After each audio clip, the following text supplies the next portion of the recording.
I was an older fan when I first saw the comic book. This was in the 70s. The image grabbed me right away. I mean, and that's what it was all about. And, you know, you got a flaming skull demon on a motorcycle. As a teenage boy, there was not much that was cooler than that.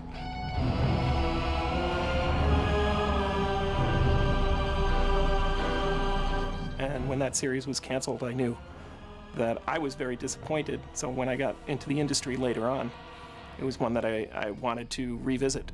And the best way to do that was to write it. In 1989, Marvel started becoming interested in a new Ghost Rider series.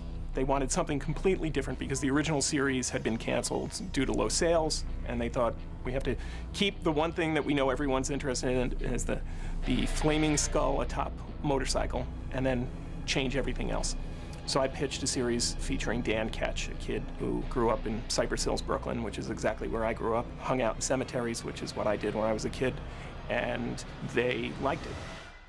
Mark, the executive editor, Tom DeFalco, the editor-in-chief, and an editor, Bobby Chase. We just did the series straight as an ongoing series, which the sales department insisted would be dead within 4 issues. But the first issue sold better than anything on the stands at the time.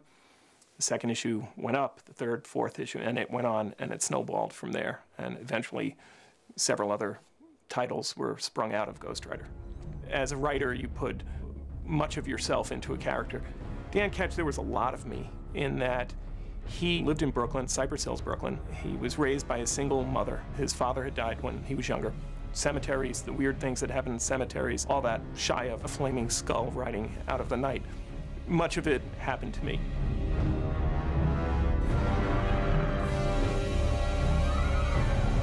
Looking for a name that had some meaning, I discovered that traditional hangman, executioner in early England, was referred to as Jack Ketch. And I thought, well, that's kind of cool. This guy, you know, he's an executioner, and Ghost Rider's meting out vengeance. So I thought that's a great name. And then I tried writing Jack Ketch, and it doesn't work. It sounds Jack Ketch.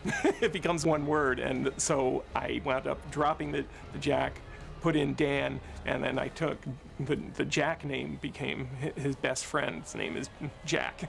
So I kept it, but that's where it came from.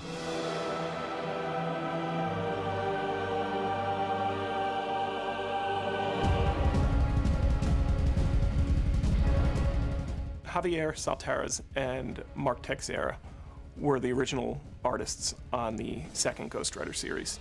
It was a great experience for me. I was a fledgling writer coming in and working with, in my opinion, 2 of the best artists in the business. There was a Scarecrow issue, which Javier was getting slower on, and I was just inking him. And they had gone late, and they were talking to me about giving the job to another penciler. And I said, well, give me a week, and I'll turn all the layouts in around 1 week, and then I'll be able to ink it in 3 weeks, which was my regular time. And so I did the Scarecrow issue in between Javier's penciling other issues. Issue 7 was probably one of my favorite issues. It featured Scarecrow, who was one of the most frightening Ghost Rider villains amongst many frightening villains. And the way Mark Texeira drew him, I think added both to the character's scariness and just the mood of the story. And it really set a tone for the book for me for quite some time. It allowed me to start exploring some of these darker villains and to get a little edgier. And all I could really remember was that opening shot where the cops come in and there's birds on the ledges and somehow they get taken out off camera, and then he walks out of the cell. And I even kept the room dark as though somehow he had gotten to the lights, and you know, so the lights were turned off as well in the room. And that doesn't happen in any mental hospital. All the lights are always on. But I felt it brought, you know, that darker mood. So that's what I felt the book needed. It was a little superhero-y, and I'd like to get it more into a darker genre. Dan Ketch transformed into Ghost Rider by laying his hand down on this glowing gas cap. Later on was revealed to be a medallion of power. It was different than the Johnny Blaze version of Ghost Rider, who, as the sun set, he turned into Ghost Rider. Part of the reason I went that direction was I wanted Dan Ketch to have a degree of control, including the option to not transform, or to at least have that internal struggle. It was twofold. The gas cap started glowing when Dan Ketch was in the presence of innocent blood having been spilled. And that's when Ghost Rider would want to emerge to reap vengeance upon the person that had spilled the innocent blood.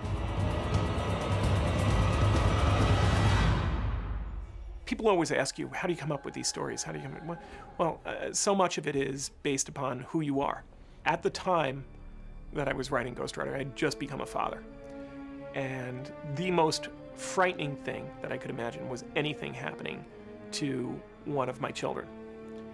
And early on in that Scarecrow issue, Scarecrow murdered a mother and a child.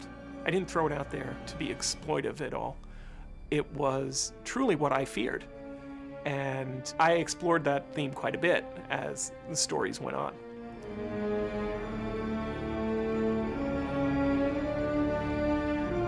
I was a big fan of the Plug Ghost Riders, and I'd been visiting Marvel back up on Madison and 57th Street before they moved down to the 23rd Street.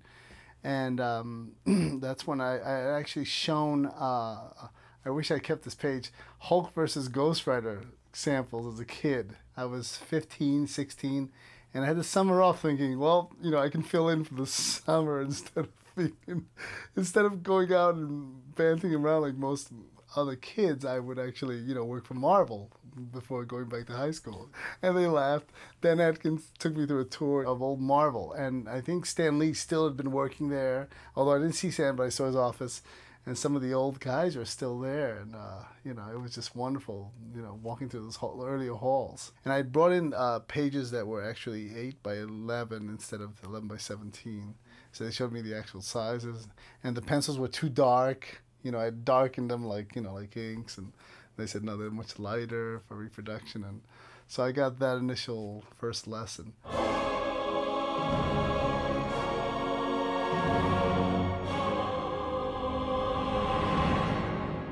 Our Ghost Rider that we created with the designs by Javier and Mark had a little bit more weight to him. We wanted an image of a guy that could have been riding in a biker gang.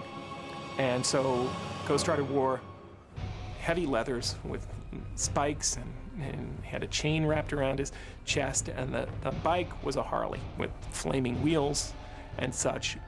I wanted there to be no question that this was a hard-hitting, direct guy. When innocent blood was spilled, he was going to have vengeance. So perhaps he was more of a badass. Some of that also has to do with the difference in the culture of comic books at the time.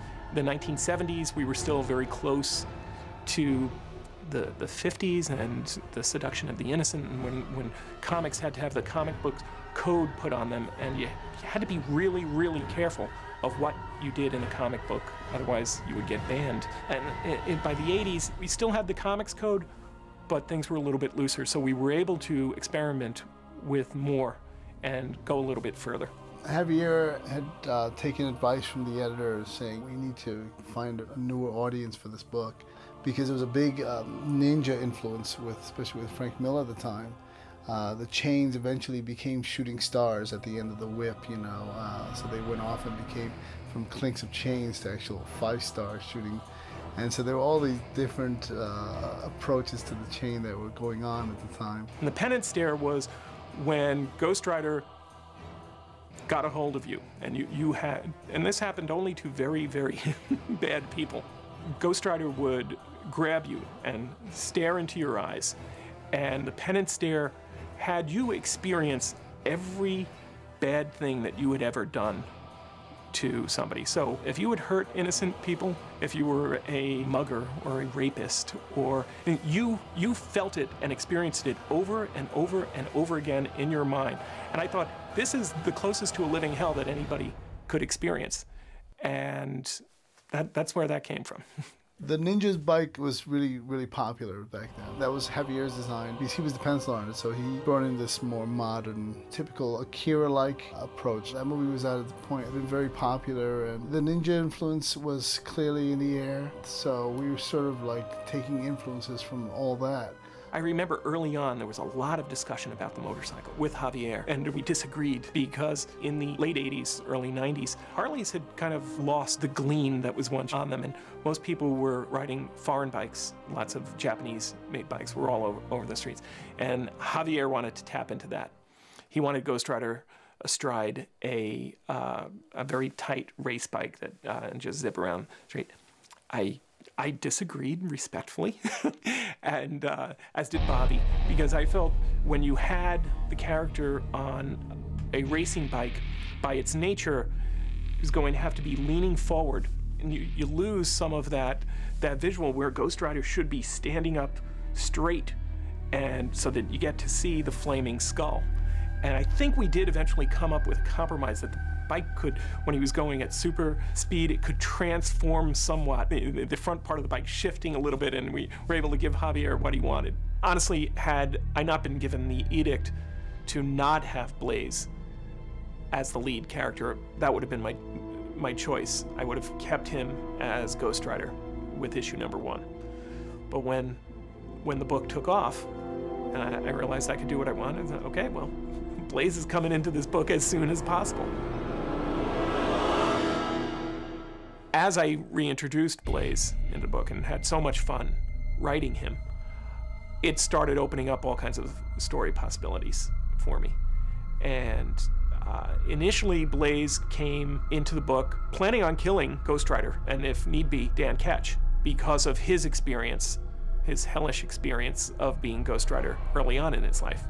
But when he came in, he realized, A, that he wasn't going to kill Dan, and B, this Ghost Rider was different than what he had experienced. That whether it was because Dan had greater control or not, he realized he was not going to kill either one of them. And then as they interacted more and more, it presented, as I said, all kinds of story opportunities, ultimately leading to revealing that Dan and Blaze were brothers, separated at birth. Yeah, I got a lot of grief over that one.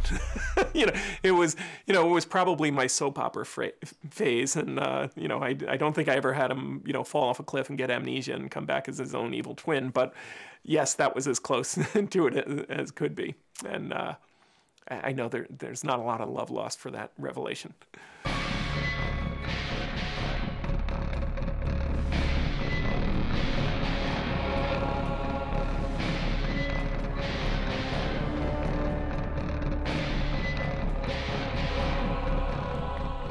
Ghost Rider now, at that point, had achieved a level of success that sales and marketing wanted to exploit. The feeling was if one book that occupied this dark corner of the Marvel Universe would sell well, perhaps 4 or 5 would sell just as well, and it would increase the bottom line.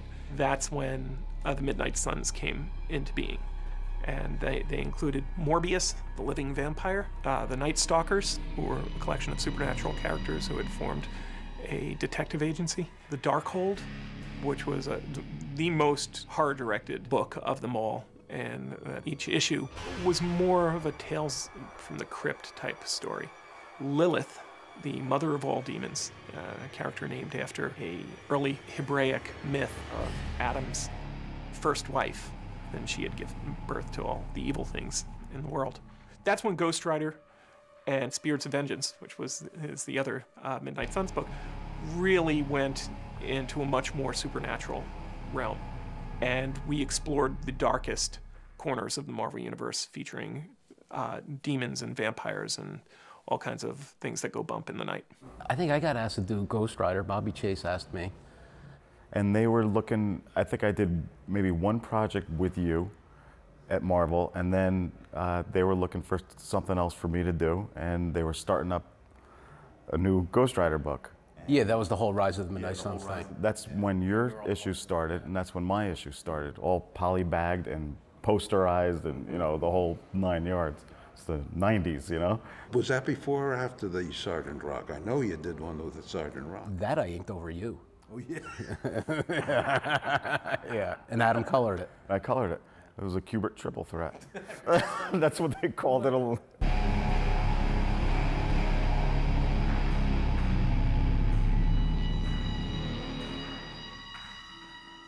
Working with the Kubert family was an amazing experience for me. Joe Kubert is a legend in the comic book industry. He's got an art style that is just wonderful to look at. And then he's got these two sons who happen to be amazing artists as well, if not a couple of goofballs. Well, I remember when Bobby Chase first asked me to draw the 4 issues, and we were talking about inkers, I just immediately thought of my dad, because I just thought it would work out perfect. And he inked the 4 issues, which was great. What I do is I exercise some discretion and kind of try to analyze what they've done and kind of take it along the same lines that they've taken it. Now, I may make changes. You know, a brush is a very flexible instrument. A pen also can be very flexible or stiff. Each one will create a different kind of line, as does a pencil line. So an inker, depending on who's inking it, can't follow precisely or exactly what the pencil lines are because they translate differently. So even to that extent, the drawing will change when you're putting ink on, you know, when anybody else puts ink on pencil. I can't draw the way you draw. That's a plus. We wish we could draw the way you draw. But I said I may be some changes. I will not feel insulted if you say, no, Dad, I don't want you to ink my stuff. I'd not feel insulted at all. But both of them agreed to give me something. Just let him go. That's what you do. Do it. Just do what you do. The thing that I loved working with both Adam and Andy was that no matter what I gave them in terms of story and a plot, when I got the artwork back, I always got so much more. There was a lot of back and forth. We talked about a lot of story sequences. If I had an idea about how to draw a particular sequence, I'd run it by him. We'd go back and forth and, you know, took it from there. No, it was a huge collaborative effort. Yeah, we'd fax some pages, and you know, there would be a give and take and a back and forth on the things. They were such consummate professionals that they always gave me more, and it would always lead to either an idea that I could incorporate into the dialogue of that particular story, or an idea that would come up in future stories. So yeah, that was a wonderful experience working with the Kubert brothers, and then their dad. I remember this one time because I'm a little slow. Sometimes I fall behind. And Howard says, "What?" He says to me. That's the understatement of this year. Easy. He says, "What kind of story can I write that won't take you as long? You know, that'll be, you know, that you can go a little quicker through." I said, "I don't know. Why don't you write the characters in a snowstorm? How much white? You know, white will take no time." So he did. He wrote like a large sequence in a snowstorm. But I found things about that snowstorm that was interesting and took me time to, you know, I could do this and I can do that, and no, but Howard and I, we had a good relationship, good working relationship.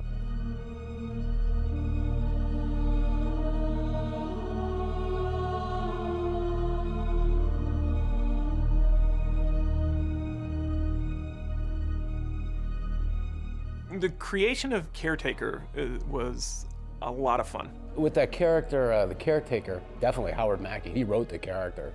So he came up with it. You know, I was just the one to draw it. Andy did the first drawing of Caretaker. Frequently, when you're writing a comic book, you cast an actor in the role to give an idea. And I know I cast Sam Elliott as a character, because Sam Elliott has always been a favorite of ours.